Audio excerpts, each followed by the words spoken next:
وجودي لما طاب خانبات من هواجسي قيامه بنفسي وحدانية قدرة إرادات علمها يسمى بصر كلام قدرا مريدا علما هيا سمعا بصيرا متكلما. Assalamualaikum warahmatullahi wabarakatuh.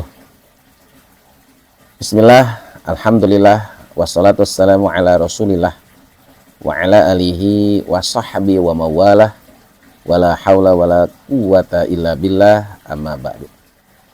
Walal mu'alif rahimahullahu ta'ala wa nafana bi wa bi ulumihi wa amadana bi asrahi wa da'alaina min barakati fid dharain wa qala rabbi israh li sadri wa yassir li amri wahlul 'uqdatam min lisani yafqahu qauli.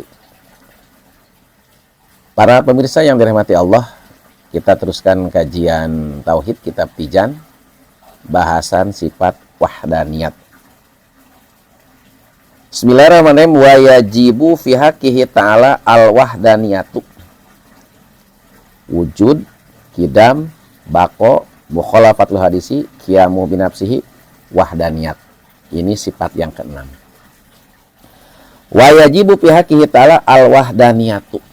Sifat yang nomor keenam yang wajib menurut akal bagi Allah yaitu sifat wahdaniyat. Artinya wajib menurut akal bahwa Allah tunggal atau esa. Bidzati, tunggal zatnya, wa fi sifati, tunggal sifat-sifatnya, wafil af'ali, dan tunggal perbuatannya. Apa yang dimaksud dengan wajib menurut akal? Alladzi la yatasawwaru fil aqli adamuhu. Sesuatu yang tidak dimengerti oleh akal apabila tidak ada. Berarti mesti ada. Contohnya apa? Akal menetapkan 2 tambah 2 4. Uang 10.000 lebih besar daripada 5.000. Usia bapak lebih tua daripada anak. Akal menetapkan Allah bersifat wujud, kidam, bako, dan seterusnya. Kemudian para pemirsa yang dirahmati Allah, Allah bersifat wahdaniyat bukan semenjak diciptakannya akal, juga bukan semenjak adanya alam semesta. Tidak. Sebelum adanya akal, sebelum adanya alam semesta, Allah sudah bersifat wahdaniyat. Kenapa? Karena semua sifat-sifat Allah qadim, tidak ada awal. Kemudian wajib syarat. Apabila kita meyakini Allah bersifat wahdaniyat, maka kita akan mendapatkan pahala. Sebaliknya apabila kita tidak meyakini, maka kita akan mendapatkan dosa. Yang berikutnya para pemirsa yang dirahmati Allah, apa makna tunggal Allah pada zatnya? Nah, di sini jelaskan wa maknal wahdaniyati. Adapun makna tunggal Allah fi dzati pada zatnya, annaha laisat murakkabatan an ajjain muta'addidatin. Jadi makna tunggal Allah pada zatnya bahwa zat Allah tidak tersusun dari beberapa bagian atau juz, berbeda dengan makhluk. Contoh manusia. Manusia itu tersusun dari beberapa bagian. Ada kepala, ada tubuh, tangan, kaki. Kalau hewan, di samping ada kepala, punya tanduk, kalau yang memang ada tanduknya, ada ekor. Kalau tumbuh-tumbuhan, itu kan ada susunannya. Ada ranting, dahan, akar, daun, buah. Nah, kalau zat Allah itu tidak tersusun dari beberapa bagian atau juz. Nah, pengertian ini membersihkan Allah dari kamut tasil pada zat. Yang berikutnya, tidak ada selain zat Allah yang namanya sekutu. Artinya mustahil Allah punya teman. La ilaha illallah wahdahu la syarikalah. Allah tidak memiliki sekutu atau teman. Nah, dalam hal ini para pemirsa yang dirahmati Allah, zat Allah tidak bersekutu. Tidak ada 2, 3, 4 dan seterusnya. Pengertian ini membersihkan Allah dari kamun pasil pada zat. Para pemirsa yang dirahmati Allah, yang berikutnya apa makna tunggal Allah pada sifat-sifatnya? Wa makna wahdaniyati tipis sifat annau laysa sifatani fa aksara min jinsin wahidin kaqudrataini wa hakada. Makna tunggal Allah pada sifat-sifatnya bahwa Allah memiliki satu sifat, kudrotnya satu, ilmunya satu, samanya satu, basornya satu.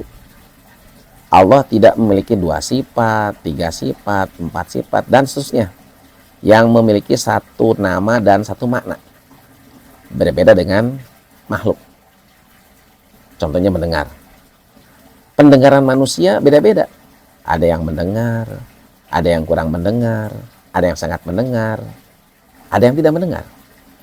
Tapi bagi Allah dikatakan Allah Maha mendengar.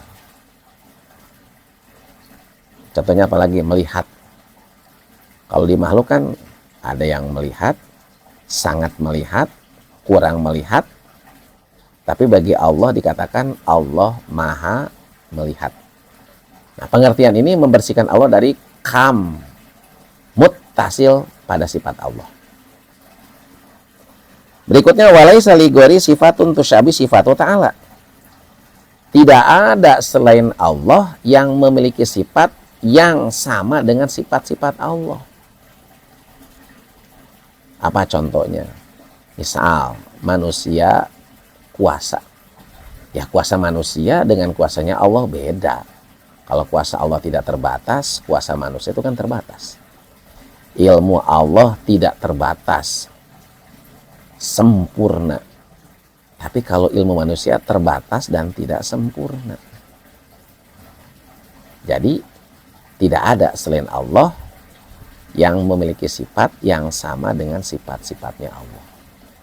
Pengertian ini membersihkan dari pengertian ini membersihkan dari kamun pasil pada sifat Allah. Yang berikutnya para pemirsa yang dirahmati Allah, wa maknal wahdani fil af'al annau laysa li ghairi fa'lun minal af'al.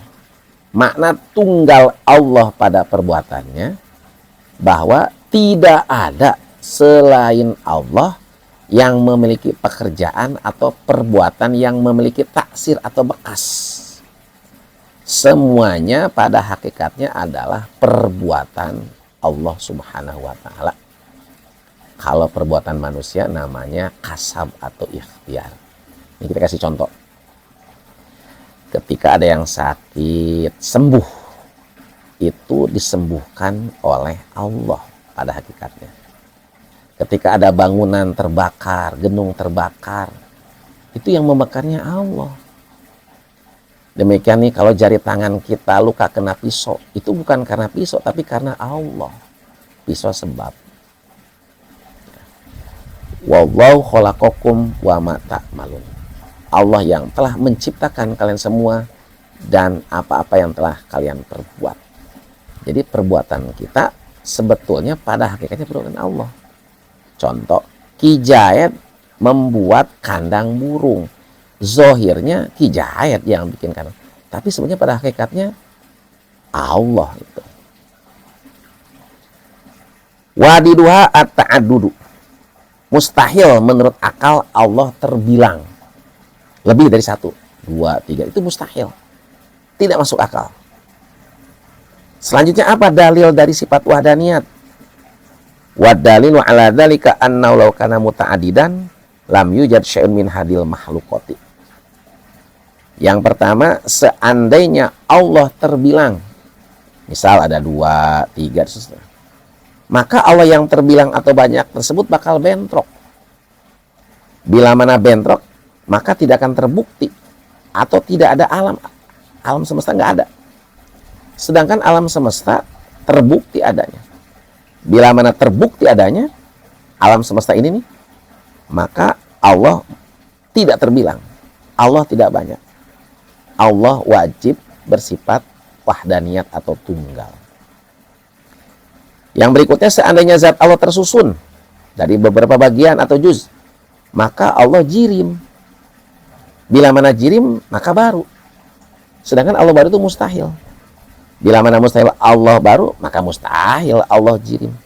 Bila mana mustahil jirim, maka mustahil Allah tersusun. Bila mana mustahil zat Allah tersusun, maka wajib Allah tunggal, dibersihkan pada kam, muttasil pada zat. Apa dalil naklinya? Surat Al-Anbiya 22.